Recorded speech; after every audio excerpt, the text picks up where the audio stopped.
Including screen play కానీ music కానీ mainly the climax was అరాచకం. ఎర్ర సముద్రం కనబడుతుంది అంతే, ఏం లేవు చూడాలి. నెగిటివిటీ అయితే ఏం క్లైమాక్స్ లాగంటున్నారు. క్లైమాక్స్ సినిమాకి మైనస్ అని చెబుతున్నారు. No, climax is a big place. ఎందుకంటే అదే కదా పార్ట్ 2కి తీసుకెళ్లేది. ఫస్ట్ హాఫ్ ఒకటే ఇంటర్వెల్ బ్యాంక్ బాగుంది, క్లైమాక్స్ లోనే స్లోగా అర్థం అవ్వట్లేదు. అది కావాలని పెయిడ్ నెగిటివ్ అనిపిస్తుంది కానీ మాకైతే ఇక్కడ అలా అనిపించేది. We are thrilled with whatever the time duration they have given. It's a good movie, you can watch it in experience. Saif Ali Khan garu action అలా ఉన్నా. సైఫ్ అలీ ఖాన్ చెప్పనవసరం లేదు, ఈజ్ ఎ లెజెండరీ యాక్టర్ అంతే. మూవీలో చాలా బాగుంది మూవీ. Nice bro.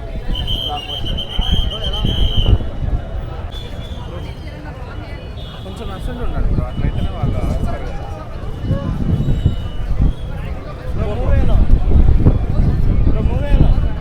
రాలే చాలా బాగుంది. ఆయన ఎవరో చేసేది చూసుకుంటా అంటుండ్రు.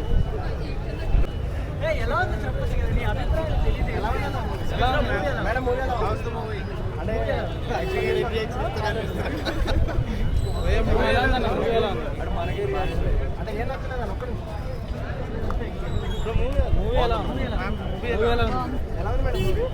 ఓకే అన్న, ఎరగా తీసాడు అంటే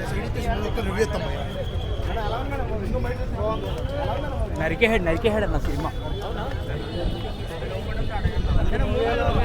సూపర్ ఉంది, సూపర్.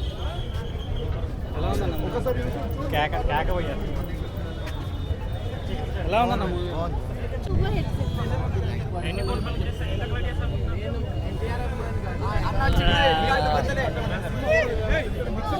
చాలా బాగుంది. నాకైతే నచ్చిందండి. మిక్స్ టాక్ గురించి నేను చెప్పలేను, బట్ నాకైతే నాకు చాలా నచ్చింది. నేను ఫ్యాన్స్ అని కాదు, నేనేం ఎక్స్పెక్టేషన్స్ తో రాలేదు, బట్ స్టిల్ చాలా బాగుంది. ఫ్యాన్స్ కి పండుగ, ఫ్యాన్స్ కాకపోయినా కూడా వెళ్ళి సినిమా చాలా బాగా స్టోరీకి అంత అవసరం లేదు అన్నప్పుడు అందరూ ఇంపార్టెన్స్ ఏమైనా సెకండ్ పార్ట్ లో ఉండబోతుందంట. I can't guess anything. మీకైతే ఓవరాల్ గా నచ్చిందా అండి? బయట 5 ఇస్తారా?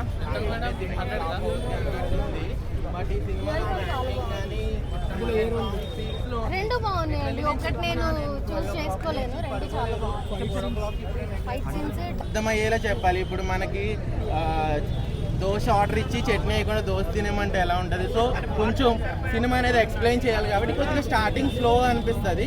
బట్ ఆ స్లో అనిపించిందంటే ప్రతి మూవీలో అది ఈ రోజుల్లో కామన్ గానే ఉంది. ఫ్యాన్స్ కి పండగే, ఎన్టీఆర్ ఫ్యాన్స్ కి పండగే. నేను ఒక మెగా అభిమానిగా చెప్తున్నాను, ఎన్టీఆర్ ఫ్యాన్స్ కి పీక్స్. ఏదైతే ట్రైలర్ లో ఉన్న మూన్ సీన్ కానీ, డాల్ఫిన్ సీన్ కానీ, అది షార్క్ సీన్ కానీ పీక్స్. బ్యాక్గ్రౌండ్ మ్యూజిక్ అయితే ఇంక చెప్పక్కలేదు. అనిరుద్ధ్ ఇంక ఈ సినిమా మరి ఆచార్యాన్ని దృష్టిలో పెట్టుకుని మెగా ఫ్యాన్స్ అంతా అందరూ అదే అనుకున్నారు. మెగా ఫ్యాన్సే కాదు, అందరూ ఆచార్య పాదఘట్టం ఇది ఒక సముద్ర ఘట్టం అవుద్ది అని అందరూ అనుకున్నారు. బట్ సినిమా అయితే పీక్స్ లో ఉంది. అలాగే క్లైమాక్స్ లో బాహుబలి కేవలం షో మాత్రమే ఉన్నది అని చెప్పి కొంచెం షార్ట్ పార్ట్ ఉంది. అది గ్లామర్ అంటే అలా అని కాదు, ఆమె పాత్ర ఉంటుంది. బట్ మేబీ పార్ట్ 2 లో ఇంకా ఎక్స్టెండ్ చేయొచ్చు. పార్ట్ 2 క్రియేట్ చేయడం కోసం బాహుబలి 1 లాగా క్లైమాక్స్ అలా ఎండ్ చేశారని చెప్తున్నారు.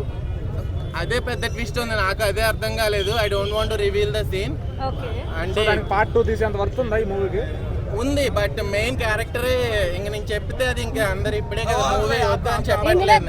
హీరో ఎవరు, దేవరానా వీరానా? అదే పెద్ద ట్విస్ట్. అది చెప్పేస్తే ఇద్దరు ఉన్నారు. సో ఇప్పుడు చెప్పేసాను అనుకో, ఇంకా అందరికి తెలిసిపోతుంది. Let them watch and enjoy that experience. వాళ్ళు ఎంజాయ్ చేయాలి లైవ్ లో. సో అంటే అనుకున్న రీచ్ సాధించింది అనుకుంటారు ఈ మూవీ? ఖచ్చితంగా. ఇంత 6 years NTR separate movie like త్రిపురాల తర్వాత అండ్ రాజమౌళి మైత్ కూడా, రాజమౌళి సినిమా యాక్ట్ చేసాక సినిమా అంత హిట్ అవ్వకపోవచ్చు, ఫ్లాప్ అవుతుంది అన్న దానికి ఇది ఒక ఎండ్ కార్డ్ అని అనుకోవచ్చు. సినిమా అయితే చాలా బాగుంది. పార్ట్ 2 మరి ఏం చేస్తారు అన్నది చూడాలి. ఇదైతే చాలా బాగుంది. డైరెక్షన్ ఎలా అనిపించింది? అలానే కొన్ని ఎన్టీఆర్ కోసమే రాసుకున్నారు అని చెప్పి లిటరల్లీ ఒక మెగా అభిమానిగా ఇంటర్వ్యూ కనిపించలేదు, చాలా మంది డిసప్పాయింట్ అవుతున్నారు. రావణి కపూర్ గోల్డెన్ లెగ్ మన తెలుగు ఇండస్ట్రీ. శ్రీదేవి గారి కూతురు ఫస్ట్ టైం చేసింది. ఆ అమ్మాయికి మంచి ఫ్యూచర్ ఉంది. ఆ అమ్మాయి ఏ సినిమా చేస్తే సినిమా హిట్. అంటే చాలా మంది స్టోరీ రొటీన్ గా ఉంది, కొత్తగా ఏం లేదు అంటున్నారు. లేదు బాహుబలి క్లైమాక్స్ దింపారంటున్నారు. లైట్గా ఉంటుంది కానీ అక్కడక్కడ సినిమా అయితే చాలా బాగుంది. 1000 కోట్ల సినిమా ఇది. పక్కా మన హాలీవుడ్ అవతార్ రేంజ్ ఉంది సార్, ఆ టైప్లో ఉంటుంది. అసలు ఆ సముద్ర ఎఫెక్ట్లు కానీ, సీజీ వర్క్ కానీ, సొరచే ఫైట్ కానీ, అబ్బో అసలు చూసినప్పుడు నాకు మైండ్ పోయింది అసలు. అంటే సినిమా మొత్తంలో మీకు ఏం హైలైట్ అనిపించినాయి? ఇంటర్వెల్లో 20 మినిట్స్ నుంచి అసలు మైండ్ పోతుంది అందరికి జనాలకి. క్లైమాక్స్ ఫైట్ బాగుంది. సినిమా అయితే మామూలుగా. మ్యూజిక్ అనిరుద్ధ్ గారు ఆల్రెడీ ఓల్డ్ సినిమాలో తీసేసాడు. ఈ సినిమాలో బీజిఎం అసలు చంపేశాడు అసలు. జూనియర్ ఎన్టీఆర్ గారు కాకుండా మూవీలో హైలైట్స్ అంటే ఏం చెప్తారు?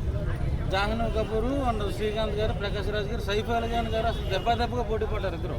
అసలు ఫైట్ సీన్స్ కానీ అంటే మన తెలుగు ఆడియన్స్ కి సైఫ్ అలీ ఖాన్ గారు కొత్త, మరి ఎన్టీఆర్ గారితో పోటీగా నటిస్తారు ఆయన. సైఫ్ అలీ ఖాన్ గారు యాక్ట్ చేయడం వల్ల సినిమాకి కొత్త ఫ్లేవర్ యాడ్ అయింది. కొత్త ఫ్లేవర్ సైఫ్ అలీ ఖాన్కి వచ్చింది. సైఫ్ అలీ ఖాన్ గారికి, దేవరాకి, ఎన్టీఆర్ గారికి మంచి 2 పొట్టేలు కలిసి కొట్టుకుంటే ఎలా ఉంటుందో అలా ఉంది.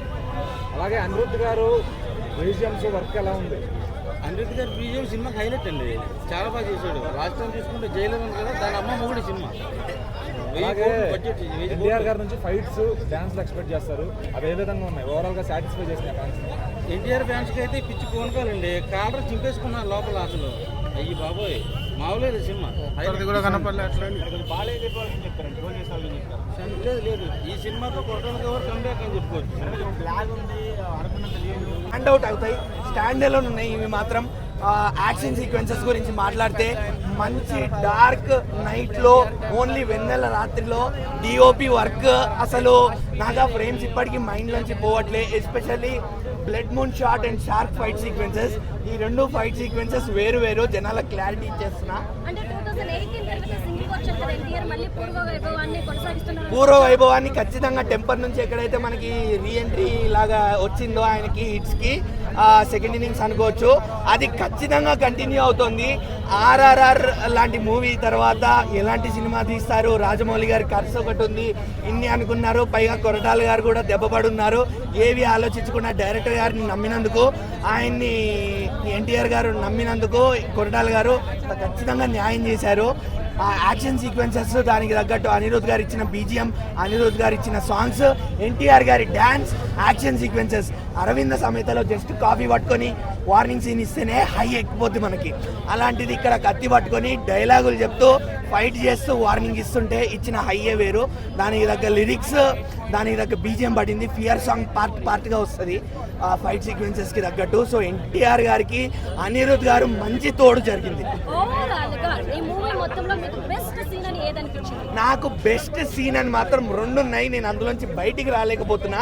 ఒకటి ధైర్యం డైలాగ్. మనిషికి కావాల్సినంత ధైర్యం, బతకడానికి కావాల్సినంత ధైర్యం ఉంటే చాలు. ఆ డైలాగ్ ఒకటి చాలా బాగా ఎక్కేసింది. ఇంకొక సీన్ ఏంటి అంటే నాకు ఆ బ్లడ్ మూన్ ఫైట్ సీక్వెన్స్, ఈ రెండిట్లోంచి మాత్రం నేను బయటికి రాలేకపోతున్నా. ఆ డైలాగ్ దగ్గర ఏముండదు, పెద్దగా ఏముండదు స్క్రీన్లో చూడడానికి, కానీ ఎన్టీఆర్ మాత్రమే ఉంటారు. ఆ డైలాగ్కి మంచి హై ఇస్తారు ఎన్టీఆర్ గారు. ఓవరాల్గా నేను రేటింగ్ 4 ఇస్తాను. సైఫ్ అలీ ఖాన్ గారు, ప్రకాష్ రాజ్ గారు, శ్రీకాంత్ అందరికీ వాళ్ళకి తగ్గట్టు రోల్స్ దొరికాయి, కానీ స్క్రీన్ ప్రెజెన్స్ అనేది చాలా తక్కువ. సైఫ్ అలీ ఖాన్ గారి యాక్టింగ్ అంతా చూడలేకపోయాము. మెయిన్ మైనస్ ఏంటి అంటే ఆయన డబ్బింగ్ అనేది సింక్ అవ్వలేదు, లిప్ సింక్ అనేది అస్సలు లేదు. జాహ్నవి కపూర్ మాత్రం కేవలం గ్లామర్ కోషంట్. చుట్టం వల్లే సాంగ్ కోసం చుట్టంలో వచ్చి చుట్టంలో వెళ్ళిపోయింది అంతే. నేను ఫైనల్గా ఒక క్వశ్చన్ అడుగుతాను. ఇప్పుడు ఎన్టీఆర్ ఎంత బాగా యాక్టింగ్ చేసినా, కొరటాల శివ ఎంత బాగా డైరెక్షన్ చేసినా, ఎంత విఎఫ్ఎక్స్ వాడినా, మెయిన్గా కావాల్సింది ఆడియన్కి స్టోరీ కావాలి. అసలు ఆ స్టోరీ ఇందులో ఉందా? స్టోరీ అనేది ఖచ్చితంగా ఉందన్న, అందుకే మనకి 2 పార్ట్లు అనేది తీయడం జరిగింది. ఫస్ట్ హాఫ్ చూస్తున్నంత వరకు మళ్ళీ ఏం జరుగుతుందిరా అనుకున్నా, కానీ ఎస్ స్టోరీ అనేది ఖచ్చితంగా ఉంది. మనం అఫ్కోర్స్ చిన్నప్పటి నుంచి సినిమాలు చూస్తూ పెరుగుతున్నామన్నా, సో సినిమా చూస్తున్నప్పుడు వేరే సినిమాకి కనెక్ట్ చేసుకుంటాం, వేరే సినిమా కంపేర్ చేస్తాం. అలా అంత మాత్రాన మనం ఈ సినిమా కాపీ రాబోయ్, ఆ సినిమా కాపీ రాబోయ్ అనడానికి లేదు. క్లైమాక్స్ కూడా చాలామంది బాహుబలితో కంపేర్ చేస్తున్నారు, కానీ బాహుబలిలా ఉంది, బాహుబలి టైప్ అనుకోండి, కానీ సేమ్ బాహుబలిని కాపీ కొట్టేశారని మాత్రం చెప్పక్కర్లేదు. ఎందుకంటే కొరటాల శివ గారి విషయాన్ని బట్టి ఆయన ఒక ప్లాట్ తీసుకున్నారు, ఆయన ఒక ట్విస్ట్ పెట్టుకున్నారు క్లైమాక్స్లో.